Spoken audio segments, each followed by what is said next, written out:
YTN 라디오가 보내드리는 신유의 뉴스 정면 승부 2부 시작합니다. 오늘 신유의 뉴스 정면 승부 2부에서 보내드릴 코너 최고의 품격입니다.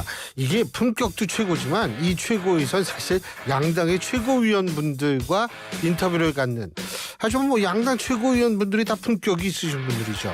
오늘 만나보실 분 더불어민주당 최고위원이시죠. 이현주 의원입니다. 지금 전화 연결되어 있습니다. 의원님 안녕하십니까? 네, 안녕하세요. 예, 더불어민주당은 최고위원님들이 격전지에 안 가세요? 지방 지금 갔다가 지금 올라오는 길이에요. 그래서 그러시구나. 차 타고 차 안에서 지금 하고 있어요. 스튜디오에 가야 되는데 별 시간이 안 말씀을. 돼서. 이렇게 해주시는 것만 얼마나 고마운데요. 네. 그 의원님은 원래 부산 쪽이시잖아요, 고향이. 네. 그럼 부산 그렇죠. 갔다 오시는 거겠네요? 네, 부산 갔다가 예. 오늘 낮에 잠시 그 영광 원전 네, 거기 노조원들하고 또 간담회가 있어서 제가 선자위 위원이잖아요. 네, 그래서 간담회 잠시 또 들렀다가 네, 지금 차 타고 올라오고 있습니다. 네, 한 바퀴 돌았습니다. 전국을. 부산에서 영광 시간 꽤 걸릴 텐데.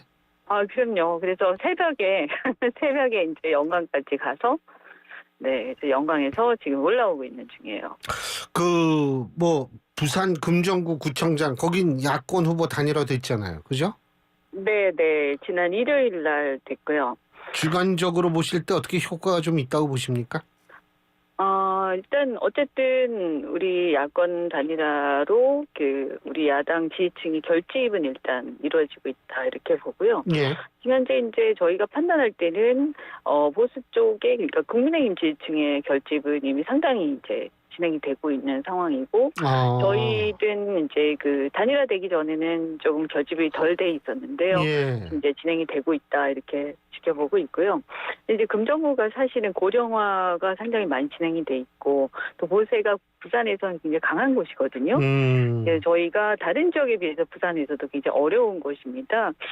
그래서 단일화가 되기 전에는 굉장히 어렵다 이렇게 생각을 했는데 단일화되고 그다음에 지금 현재 어쨌든 부산이 지난 총선 때 정권 심판을 좀 유보한 곳이지 않습니까? 예. 네, 그래서 이번에 어쨌든 거기에 이제 침례병원이라고 이 7년 동안 지금 불 꺼진 종합병원이 있는데 예. 거기가 지금 이제 이번에 또 의료 대란이 있으면서 좀 부각이 되고 있습니다. 그 이슈가요. 네, 그래서 그 침례병원을 또 살리겠다라고 저희 후보가 제일 먼저 얘기하기도 했었고 또 우리 대표도 가서 말씀을 하셨고요. 그래서 어쨌든 공공의료에 대한 필요성의 문제, 응급의료의 문제 이런 것도 같이 얘기가 되면서 굉장히 또 우리 후보가 또 사시와 행시를 다부터 굉장히 뛰어난 재원이시거든요. 경제 전문가 또 행정 전문가시기 때문에 또 변호사기도 하고 그 지역에서 오랫동안 변호사 업무도 해왔고 그래서 되게 많은 기대를 또 하고 최선을 다해서 하고 있습니다. 저도 틈나면 가고 있고요. 이현주 의원님도 사시 하시고 변호사 하셨는데 네. 근데 지금 그 이재명 대표가 영광에서 막 주무시면서 운동을 하시는 모양이에요. 그죠? 어디야? 영광이요. 이재명 대표가 네. 영광에 머무르면서 운동을 하시는 모양이더라고요. 하루 막 주무시고 막 이러면서요. 예? 아니 그렇게까지 아니고 이제 어제 부산에 오셨고요. 네. 영광이요. 전남 영광. 영광은 이제 어제 밤에 오셔가지고 네, 그러니까 어제 저녁 때부터 오늘 낮에까지 계셨죠. 예. 네. 근데 그 정도. 어떻게 보면 그 전에 너무 사실 저희가 호남에 이제 군수선거까지 그렇게 신경을 많이 쓰진 못했는데요. 예. 이게 야당들끼리 너무 이렇게 심한 경쟁이 되다 보니까 조국 대표가 거기에 한 달 살기 이렇게 나오고 예, 맞습니다. 또 진보당 같은 경우는 몇 달 전부터 모든 당력을 총집결한다 이러다 보니까 또 그러면 너희는 이제 거대 야당이라고 소홀히 하는 거냐 이런 여론이 굉장히 많이 나와서 저희 또 대표께서도 그건 아니다. 근데 사실은 영광이라는 곳이 호남에서도 지금까지 무소속 군수가 이렇게 한 번 걸러 한 번씩 나올 정도로 예. 상당히 무소속이 센 곳이거든요. 그래서 예. 저희도 긴장하고 있죠, 사실. 그런데 지금 보실 때에 네. 이 영광하고 곡성이죠 지금, 그죠? 네. 근데 이건 가정입니다, 가정. 네. 두 군데 다 민주당이 가져가면 뭐 이건 문제가 없지만 네. 둘 중에 하나라도 약간 이게 좀 예상에서 어긋나는 결과가 나온다라고 가정했을 때 이런 상황에서 이재명 대표의 이제 사법 그 1심 판결이 11월 15일, 11월 25일에 나오는데 이런 네. 것과 겹치면 조금 민주당이 좀 어려워진다라는 예상도 나오는 것 같은데 최고위원으로서 어떻게 판단하십니까, 의원님께서는? 아니 뭐 거기까지 그렇게까지 해석하는 것은 너무 많이 나가신 것 같고요. 너무 많이 나왔다. 예. 군수 선거인데요. 예. 근데 어쨌든 저도 군수 선거가 이렇게 또 관심을 갖는 경우도 처음 봤어요. 네, 어쨌든 뭐 이렇게 뭐 각 당들이 뭐 사활을 걸고 막 나오시니까 예. 저희도 열심히 안 할 수는 없는 상황이죠. 그렇죠. 예. 네네, 그럼요. 그리고 뭐 그럼 소홀히 하는 거냐 이런 얘기 들을 수는 없으니까요. 당연하죠. 거기다가 영광 같은 경우에는 사실 이 세입의 50%가 영광 원전에서 나옵니다. 예. 근데 뭐 솔직히 말씀드리면 이게 지난 정권의 어떤 탈원전 여파도 좀 있어요. 예. 그래서 사실 어떻게 보면 이렇게 그 민주당에 대한 어떤 약간 싸한 부분도 좀 없잖아 있고. 탈원전 네네네. 때문에 예전에. 네, 뭐 꼭 모두가 그런 건 예, 아니지만 예. 그 원전 인근이라든가 이런 부분들도 또 그렇죠. 있고 하기 때문에 예. 저희가 신뢰를 주기 위해서는 시간이 좀 필요한 부분들이 있거든요. 그래서 저희가 이제 오늘 제가 대표님하고 가서 이제 얘기를 했었고요.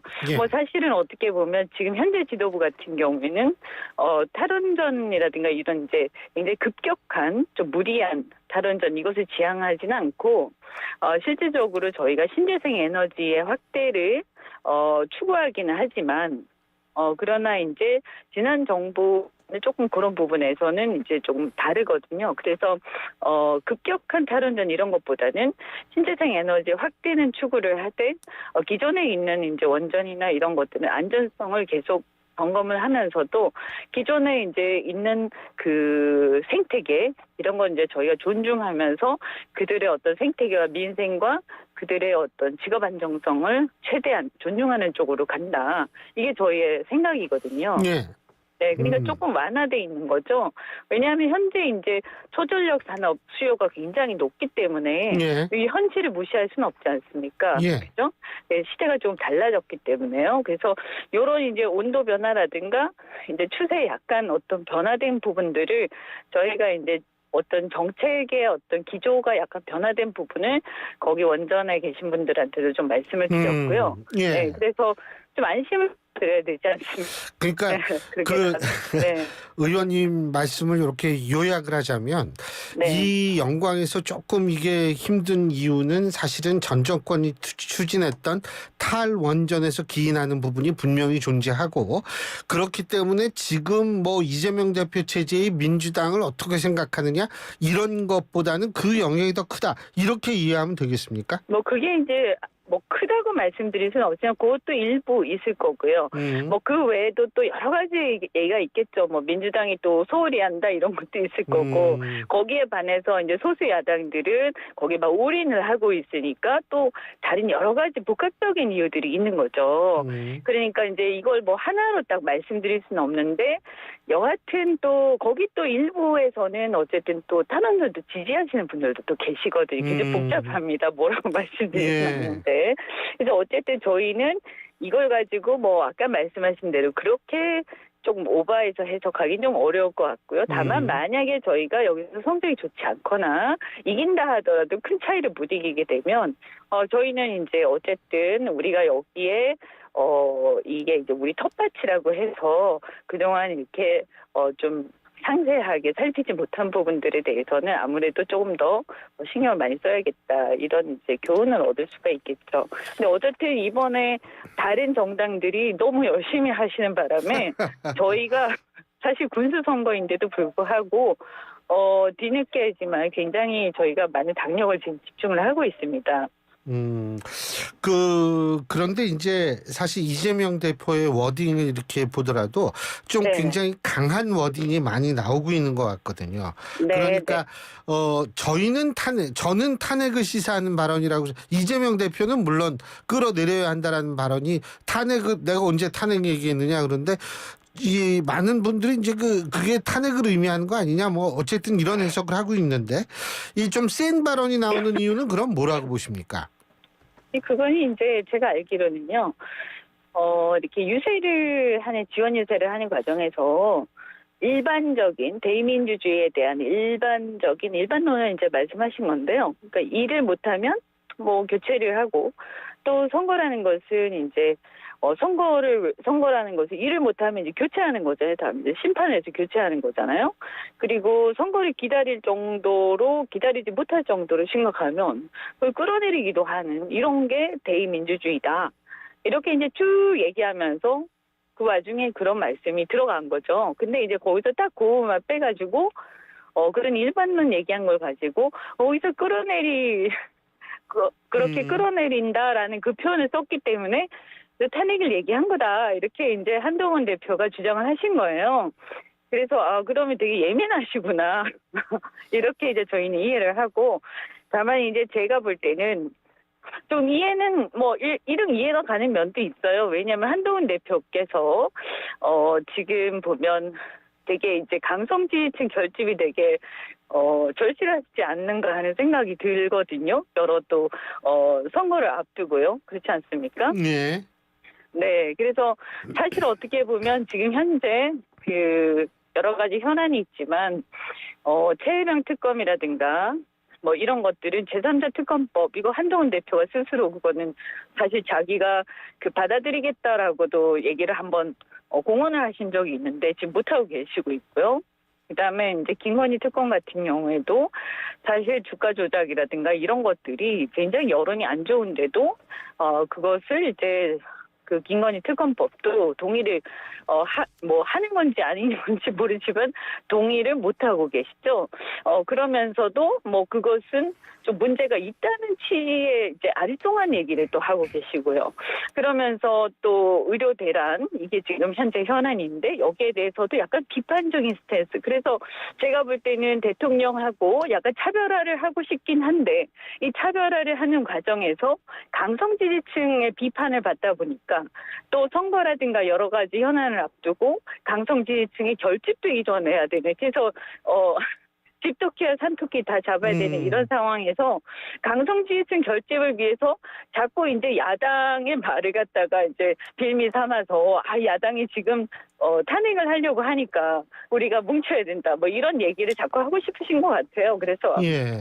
그런 게 있겠구나 하고 생각을 하고 있습니다. 그러니까 의원님 말씀을 한 문장으로 요약하자면 한동훈 대표가 이 자의적 해석에 의해서 인위적 위기를 조성하고 이를 통해서 강성 지지층을 결집하려 한다, 이렇게 요약하면 되겠습니까? 네, 말을 갖다 좀 그런 쪽으로 약간 과장되게 해석을 하시는 것 같아요. 근데 좀 이해가 가는 측면도 있다, 이런 거죠. 예, 알겠습니다.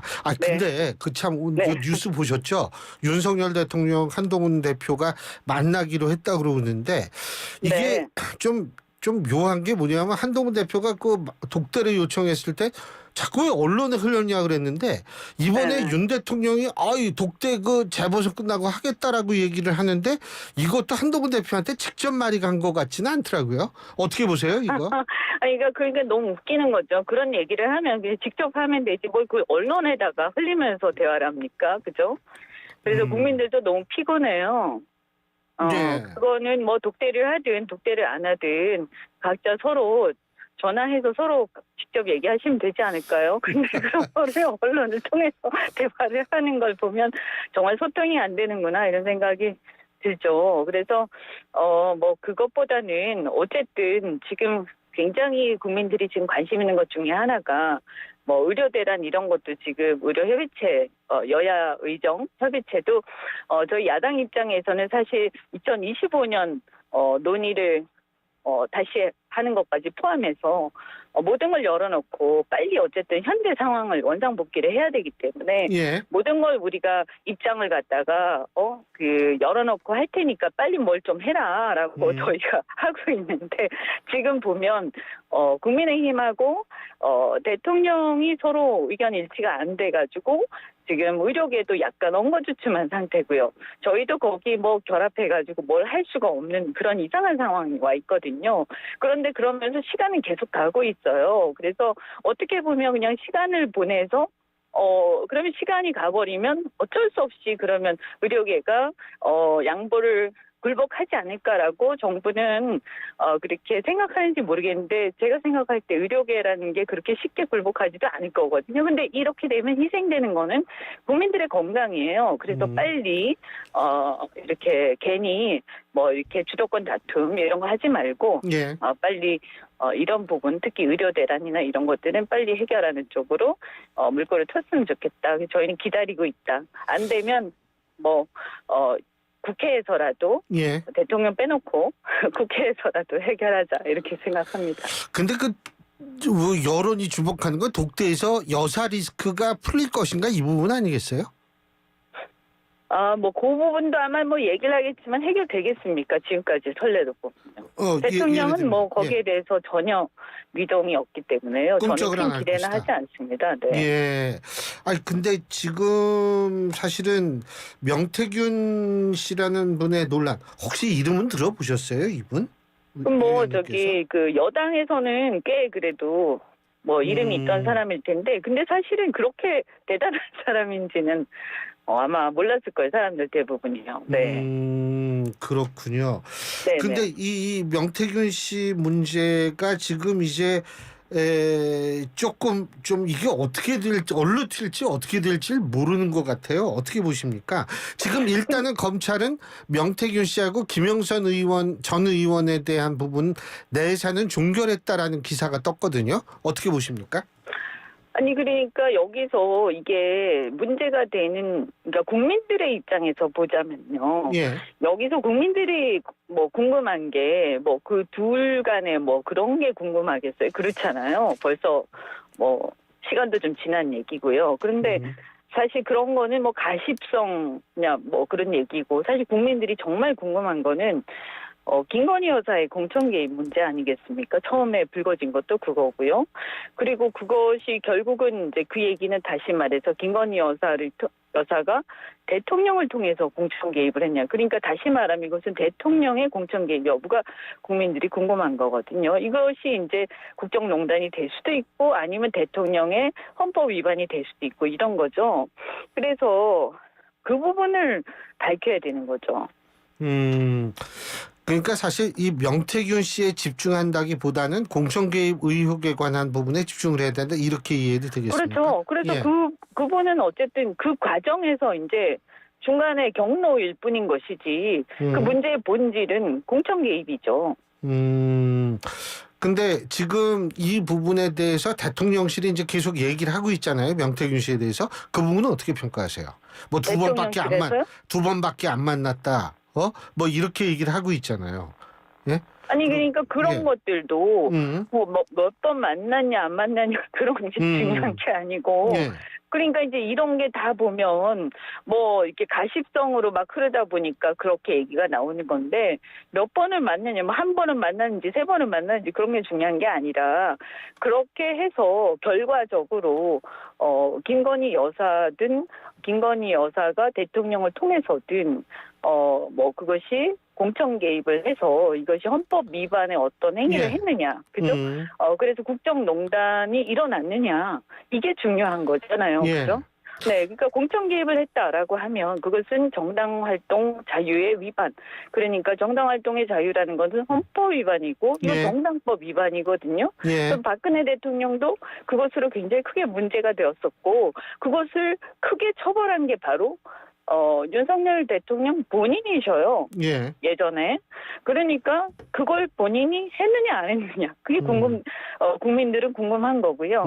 그것을 본인이 그러니까 그것을 김건희 여사가 촉발해서 그렇게 했느냐. 뭐 그 과정에서 뭐 명태균 씨가 개입을 했고 뭐 이런 게 있었을 수 있는 거죠. 그래서 이게 궁금한 거죠, 국민들은.